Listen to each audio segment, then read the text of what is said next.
दो प्रकार के जीव होते हैं।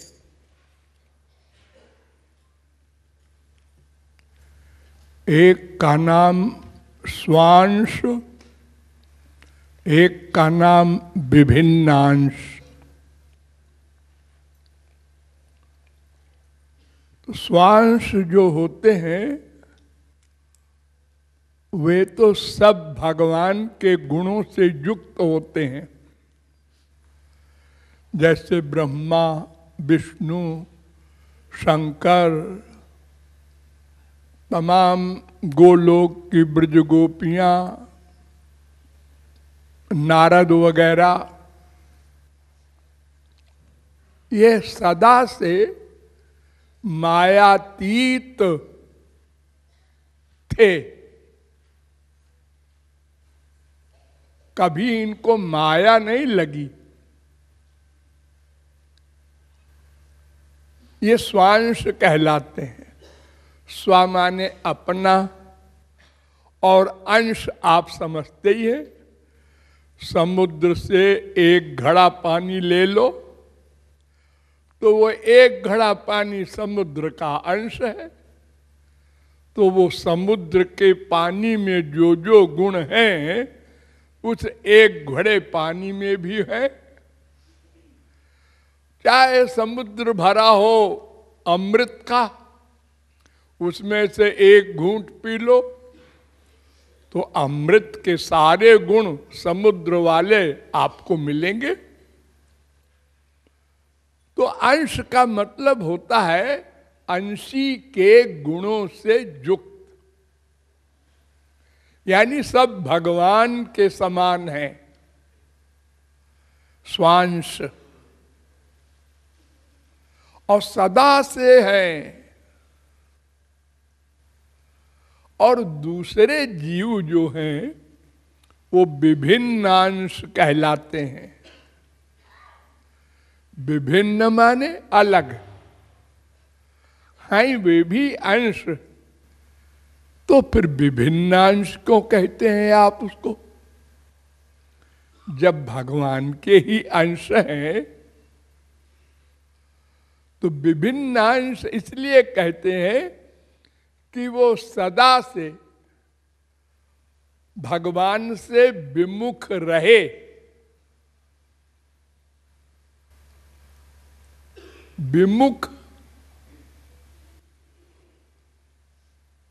माने उल्टे।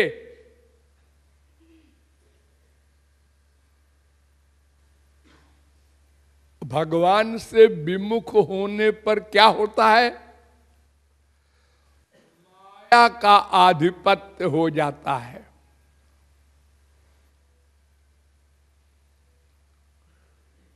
तो माया के आधिपत्य होने से क्या होता है? अपने स्वरूप को भूल जाता है। मैं भगवान का अंश हूं, भगवान ही मेरे सब कुछ है, ये भूल गया और अपने को शरीर मानने लगा और शरीर के रिश्तेदारों को अपना मानने लगा और उनमें अटैचमेंट कर लिया और भगवान से विमुख हो गया। जब विमुख होता है कोई तो माया के अंडर में आ जाता है, और जब माया के अंडर में हो जाता है तो फिर पाप करता है। अज्ञान हावी हो गया ना। और जब पाप करता है तो कर्म का बंधन हो जाता है, और जब बंधन हो जाता है तो वो बार बार जन्म लेता है। तो उसका इलाज क्या है? वो विमुखता का उल्टा सन्मुखता, भगवान के सन्मुख हो जाए तो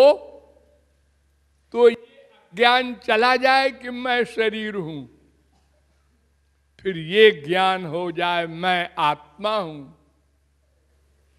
और आत्मा का रिश्तेदार संसार में कोई नहीं हो सकता। जैसे समुद्र की तरंग, तमाम तरंगे उठती रहती हैं समुद्र में, लेकिन उसका नित्य संबंध समुद्र से है। एक तरंग दूसरी तरंग से मिली, और एक तरंग थोड़ी देर रही, एक तरंग बीच में ही समाप्त हो गई। तो ये तरंग तरंग का संबंध अनित्य है। जीव जीव का संबंध, ये जो माँ बाप बेटा स्त्री पति आदि का रिश्ता है, ये सब नश्वर है।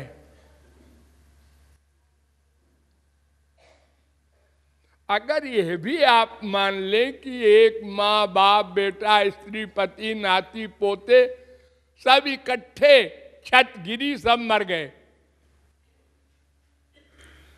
लेकिन मरने के बाद क्या होगा?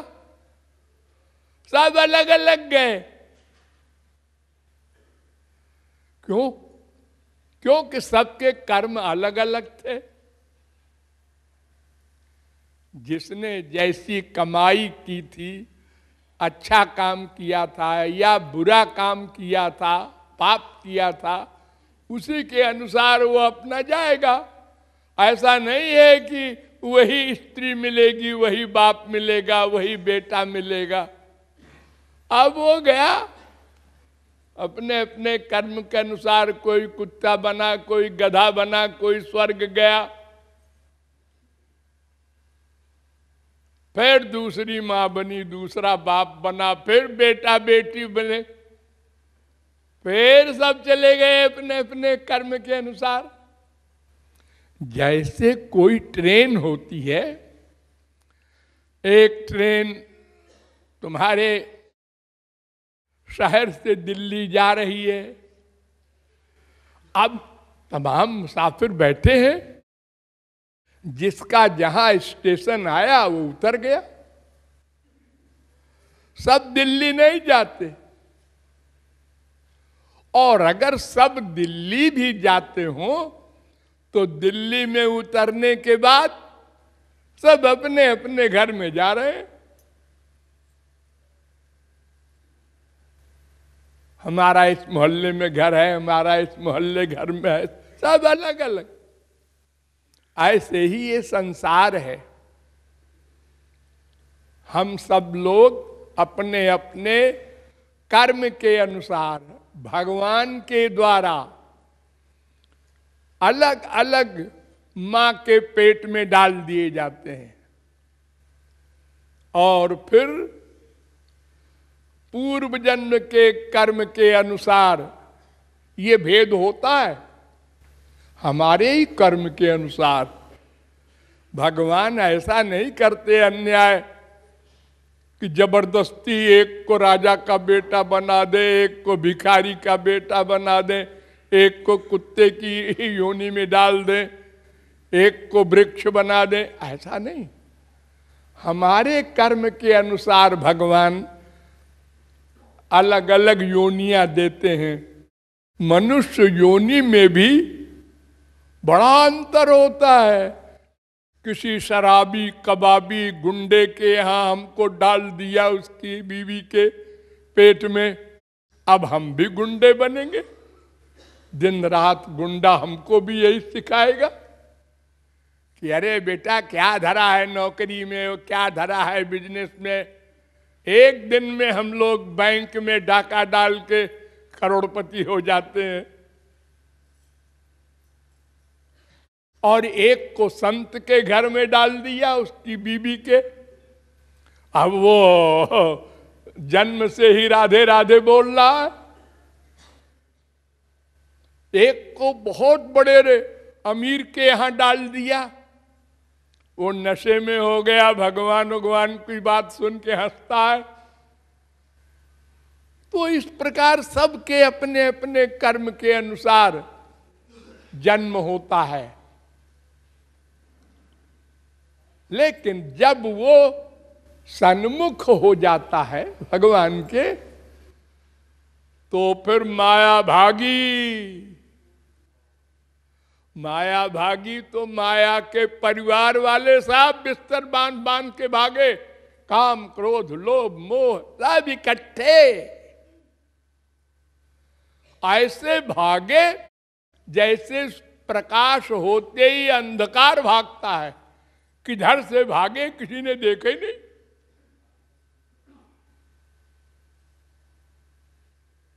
और सदा को भाग जाते हैं, फिर लौट के नहीं आ सकते। एक बार भगवान का बन जाए तो फिर वो स्वांश हो जाता है, विभिन्नांश नहीं रहता। इतनी बात जो मैंने आपको बताया, इसके लिए भागवत में एक श्लोक है।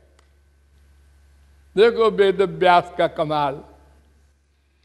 भयम द्वितीयाभिनिवेशत स्यात् दिशादपे तस्य विपर्ययो स्मृति तन्मायया तो बुध आभजेत तम भक्त्यैकयेशम गुरुदेवतात्मा।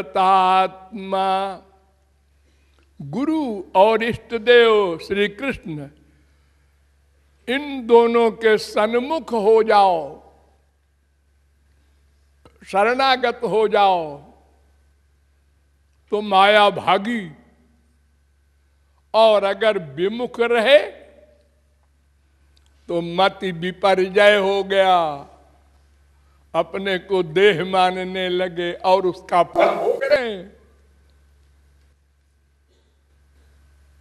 सोचो,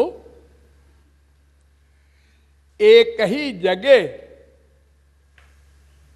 हम दोनों रहते हैं, हृदय में द्वा सुपर्णा सौजा, लेकिन भगवान के गुण हमको नहीं मिलते। एक ही जगह, बल्कि यूं कहो या आत्मन तिष्ठति। भगवान हमारे अंदर ऐसा है बैठा, व्याप्त। तैलम तिलेषु काष्ठेषु बह्नि क्षीरे यथा घृतम गंधा पुष्पेषु भूतेषु तथैवाहम ह्यवस्थिता। जैसे तिल में तेल, तिल के हर भाग में तेल व्याप्त है, जैसे लकड़ी में आग, जैसे दूध में घी, जैसे फूल में खुशबू, ऐसे जीव में भगवान व्याप्त है, लेकिन लाभ नहीं मिलता। क्यों? हम भगवान से विमुख हैं। वो हमारे पीछे खड़ा है, आजा बेटा, नहीं इधर जाएंगे। सब जा रहे हैं इधर ही माया की शरण में, हम भी जाएंगे। अब दो चार महात्मा अगर हैं विश्व में और वो कहते हैं भगवान की ओर चलो, तो अरे भाई दो चार की बात तो मानने नहीं होती।